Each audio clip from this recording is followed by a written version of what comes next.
Olá a todos os telespectadores da TV Mon. Você está no Conexão Preta com Letícia Santos. No dia de hoje nós temos um convidado muito especial, Alexandre Ferraz da Conceição, que é professor, biólogo, ativista de projetos sociais aqui no município e que essa semana defendeu a sua tese falando sobre um primor da educação, que é a Kizomba, projeto desenvolvido na Escola Manuel de Souza Moraes na década de 80 e 90. Com vocês, Conexão Preta. Alexandre, seja muito bem-vindo ao nosso programa. Muito obrigado, Letícia, pelo convite. Uma satisfação. Eu te convidei hoje para que a gente fale um pouco sobre essas pautas de negritude de Montenegro. Quando a gente cresce no Vale do Caí, em função de colonização, às vezes é difícil a gente se entender negro e se posicionar negro, né, no nosso cenário social. E eu sei, né, que essa tua história não é de agora, né? Começou há muito tempo, que tu tem um trabalho com as escolas e que culminou numa tese de mestrado, num mestrado em educação, que é uma forma muito bonita, né, da gente reverenciar esses processos dentro da escola, principalmente assim em relação à comunidade negra. Conta pra gente como é que foi isso. Muito bem, então, Letícia. É uma caminhada, como tu bem falaste, né? Eu que estou chegando na casa dos 30 anos, tenho uma caminhada não tão longa assim, mas que já vem sendo firmada aí por alguns anos. Sempre me preocupei com a questão negra. A minha consciência negra, ela inicia muito cedo, né? Tenho, assim, algumas personalidades muito presentes na minha formação e na minha construção étnica. Roberto dos Santos, Clori Ferraz da Conceição, Zilá Luz da Conceição e tantos outros nomes que me ajudaram a entender que a negritude, ela é um processo de construção e que precisa se dar ao longo de um período, assim, né? A gente precisa, ao longo dos tempos, assim, entender que isso é uma coisa muito séria e que, se é sério, precisa estar dentro dos espaços escolares também. Então, eu percebo que a escola, enquanto uma instituição, precisa abarcar esse tema, né? Precisa abarcar esse tema. E desde muito cedo, então, eu percebi algumas fragilidades nesse sentido. Tá? Alexandre, quando tu fala muito cedo, a gente está falando, sei lá, de 10, 15, 20 anos, porque assim, ó, tem alguns autores na psicologia e na educação que falam que a gente se percebe negro e que não é uma coisa tão cedo porque a criança ainda tem dificuldade em perceber o seu meio. E tu pontuou que foi realmente muito cedo. Do que tu está falando? Estou falando, assim, de uma adolescência, né? De uma infância e de uma adolescência, de processos que foram se consolidando, né? Então, primeiramente, eu tenho um pai que presidiu um clube social negro aqui da cidade, Floresta Montenegrina.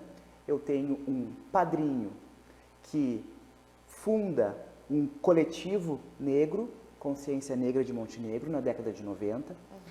E tudo isso me é muito, assim, interessante de acompanhar e de perceber que eram espaços em que nós nos víamos. Então, isso começa a ser um processo de conhecimento e reconhecimento. Sim.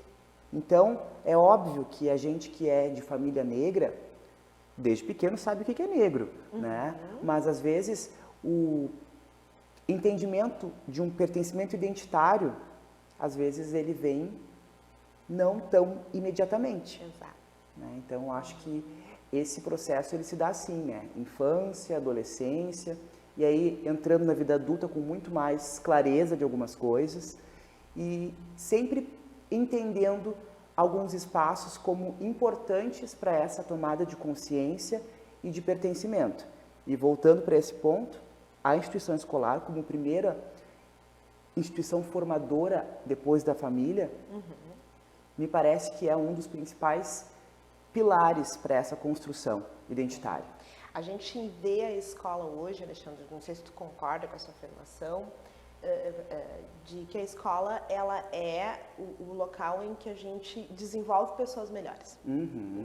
Então também há uma questão de negritude, há uma questão de branquitude crítica que a gente desenvolve na escola e há uma questão de acolhimento da comunidade negra que por muito tempo se viu somente como descendente de escravo. E ela passa, e acho que é muito legal esse processo da gente poder contar história, essa questão do pertencimento, porque daí também é difícil pertencer a um lugar, né, que tu não é bem visto. E a escola, a gente entende que é a primeira fonte de informação dessa criança fora a sua família. Então, por isso que é um espaço tão importante. Como é que tu vê essa questão da educação antirracista? Isso fez alguma diferença na tua formação? Né? Do que a gente está falando aí? Educação antirracista é um termo muito jovem, né? Muito jovem. Eu, assim, percebo que atualmente nós estamos mobilizando, né, uma caminhada aí que é recente. Talvez, se nós andássemos um pouquinho, né, retrocedêssemos um pouquinho, a gente falaria de valorização da cultura negra. Que foi um primeiro processo. Que foi um primeiro processo, né? Discutir um pouco a questão do racismo como um fenômeno, né, perverso do Brasil, mas assim muito sutilmente, né? Essa coisa assim de a escola militar como uma bandeira antirracista, isso é de agora. É recente. É recente. Eu gosto de contar essa história rápida, assim, de que quando eu estava na primeira série, eu fui surpreendido, né? Porque é uma coisa que nunca assim, difícil esquecer. A professora começa a contar uma lenda, o Negrinho do Pastoreio, e eu, né, muito envolvido com aquela lenda, entrei para dentro da história e fiquei, assim, extremamente conectado àquele assunto. E uma criança negra, né? Rara de se ver na escola. Quando ela termina de contar a lenda, para o meu espanto, quando eu faço assim, ó, um rápido olhar para os colegas, todos os colegas estão me olhando, como se eu fosse o Negrinho do Pastoreio. Aquilo me deixou assim uma situação de, sabe, por que isso? O que está acontecendo? Mas, enfim, anos depois eu fui perceber, né, que sem querer a professora fez uma coisa muito séria e ao mesmo tempo sem estar pensando que aquela criança negra que estava ali, talvez pela primeira vez sendo alvo de uma história, estava sendo retratada como escravizada, estava sendo retratada como alguém submisso, que era maltratado e castigado até a morte. Ou seja, houve uma naturalização sobre a criança negra naquele contexto. E eu, né, pude observar de longe, depois de muitos anos, como aquilo talvez tenha produzido nos meus colegas brancos uma certa, como eu disse antes, uma certa naturalização acerca do que uma criança negra pode estar associada, né? Então isso eu vejo que talvez hoje nós teríamos um outro cuidado para contar essa história, dizer que, meu Deus, o que foi a escravidão, para tu pensares nesse sentido de o que é uma educação antirracista. Exato. Né? Então, a gente está falando aqui justamente sobre a questão da exposição do povo negro de uma maneira muito ruim, né? E muito poucos figuras positivas e adequadas no contexto escolar. É isso que a gente está falando. Então, como se sentir pertencente desses espaços, se é essa a visão que se tem do meu povo e da minha história.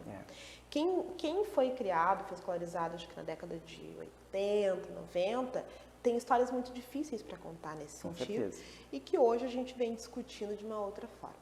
Mas eu também sei, né, que tu te apaixonou por um projeto da cidade, que começou em 1983 e que ele deu origem, eu acho que o que tem de mais especial na academia, o que tem mais especial assim na questão escola, universidade, que foi uma tese de mestrado.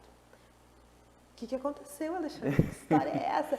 Por que 83 é tão importante nessa trajetória? 88 é tão importante nessa trajetória. Por que assim, tu escolheu contar um projeto, né, de uma escola de Montenegro? Do que a gente está falando? Bom, então, tem vários caminhos que me levam ao Kizomba. Vários caminhos que é que me Kizomba? levam. O que Vamos é lá. Kizomba, né? Kizomba é uma palavra do Quimbundo, que quer dizer consagração, que quer dizer reunião de pessoas, que quer dizer festividades, festejos, reunião, né, que inclui afins. Tá. Isso é Kizomba. E no ano de 1988, foi instituído que as escolas do Rio de Janeiro, escolas de samba do Rio de Janeiro, tivessem, assim, uma orientação para que no ano do centenário da abolição, comemorado uma efeméride, né, 100 anos da abolição da escravatura do país, as escolas deveriam desfilar com um tema alusivo a essa comemoração. Eis que a Escola de Samba Unidos de Vila Isabel, então, desfila com um tema enredo Kizomba, a festa da raça. E esse samba enredo, muito envolvente, Valeu Zumbi, né, que ficou aí eternizado por Martim da Vila, chega no coração de uma professora. Essa professora que tem na sua ancestralidade raízes negras, chama-se Maria Isabel Vargas da Silva. E ela que já havia denunciado de uma maneira que foi muito, assim, vagarosa, essa questão da miscigenação, essa questão da preocupação que nós temos enquanto sujeitos negros de muitas vezes sermos vitimizados pela sociedade, né? E, enfim, ela acaba de pensar que esse tema, Kizomba, a festa da raça, caberia para as discussões que aquele ano e aquele contexto estavam oportunizando. Que abarcava. Que abarcavam a escola, que abarcavam o contexto político do Brasil. Estávamos falando de um ano assim muito aguardado, não é? O ano que nós redefinimos a nossa Constituição. Sim. Então, foi uma série de movimentos uma sociais, série de movimentos. E a Kizomba chega na escola Manuel de Souza Moraes com essa efervescência que acontecia nesse contexto. E ela chega como um convite à reflexão. Que consagração da raça é essa? O que é a raça Brasil? Quais são os elementos da raça Brasil? Será que somente o europeu? Ou também considerar o povo negro, o povo indígena e todos os povos que aqui constituem essa pátria Brasil? E por que não dar luz aos que são marginalizados, aos que querem também tornar-se negros, porque é um processo, né? Porque é um processo. Que é um processo, que a gente Então, também vai discutir aqui sobre esse tema. Então, a Kizomba ela chega nessa escola por meio da professora Maria Isabel, que propõe então um ano de festividades, mas que não fica apenas em 88. Isso vai se dar ao longo de um período e que eu analisei em 14 anos.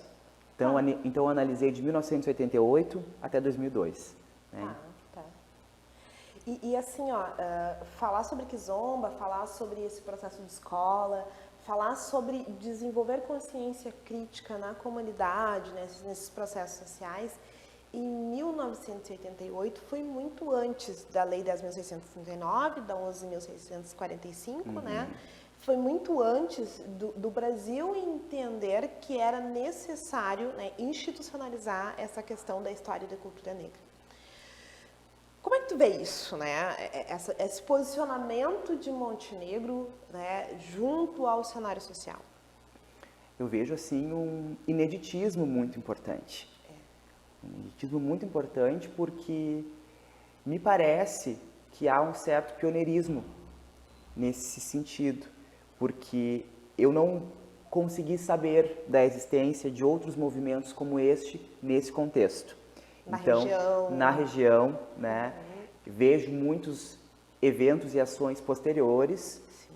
Né? A gente tem documentado muitas atividades Muitas atividades, mas essa é a primeira notícia que se tem de falar sobre negritude, falar sobre raça, um tema muito assim melindroso para se discutir, com crianças. Me parece que é assim que eu vejo. E pensar em Kizomba como ineditismo requer essa análise de que, gente, nós estamos falando de 30 e poucos anos antes de uma sanção federal para uma legislação. Isso quer dizer que haviam pessoas preocupadas com essa pauta, Pensando sobre o tema, nessa pauta. E aí a gente percebe que hoje nós temos materiais para discutir, nós produzimos diretrizes nacionais curriculares. Em 1988 nós não tínhamos nada disso.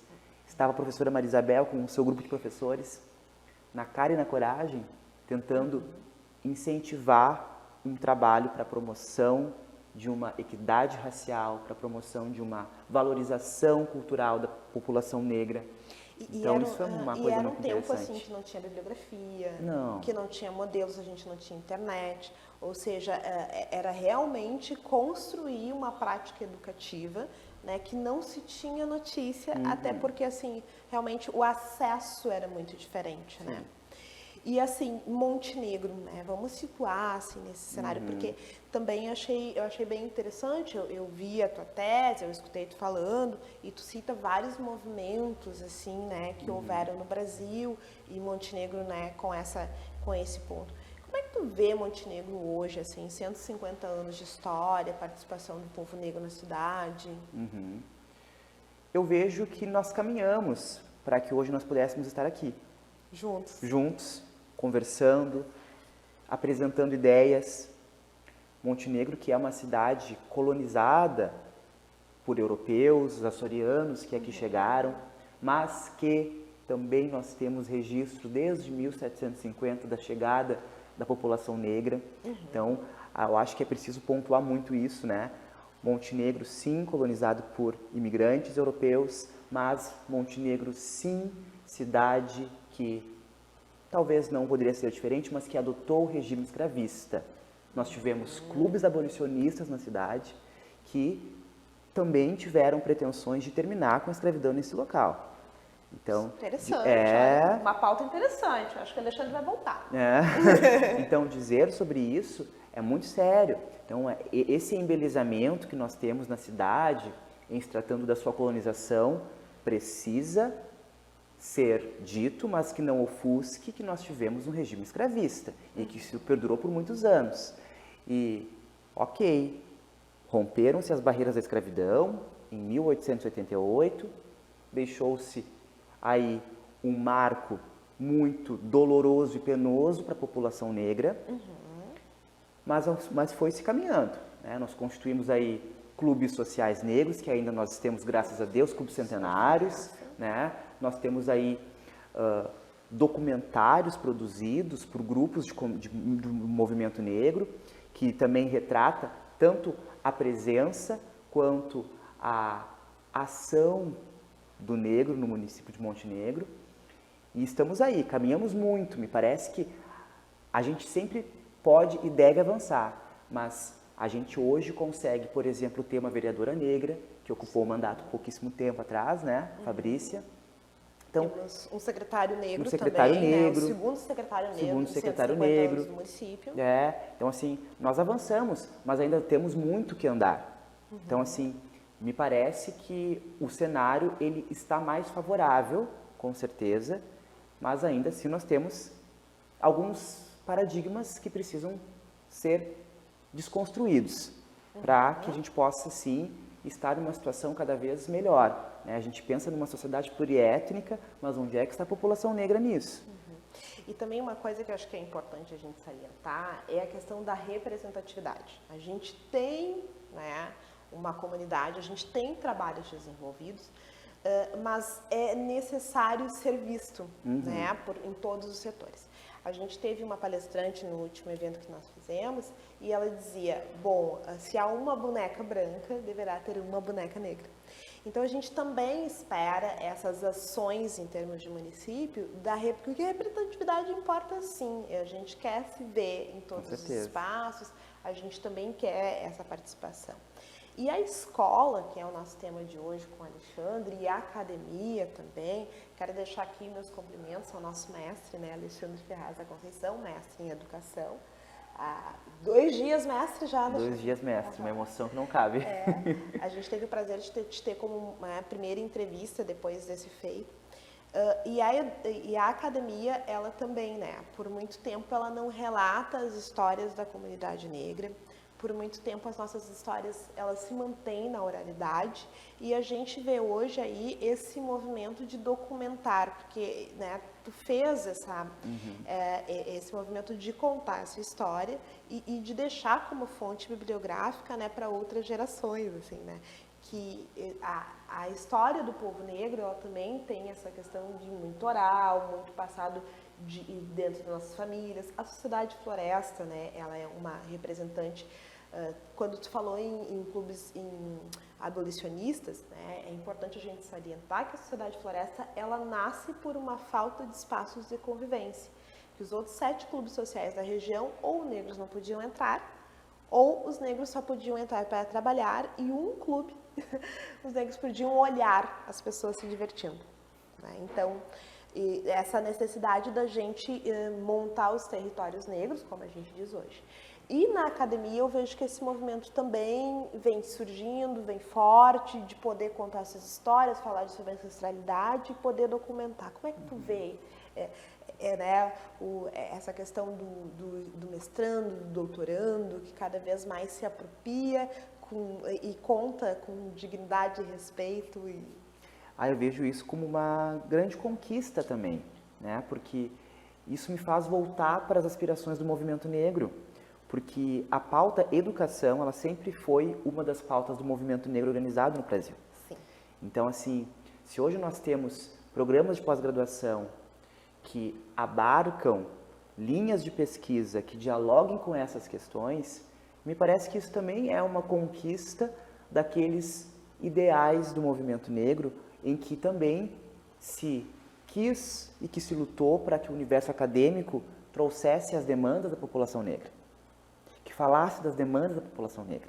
Então, se nós temos hoje pesquisadores que pesquisam, que buscam grupos de pesquisa, que nós temos hoje na Unicinos, por exemplo, né?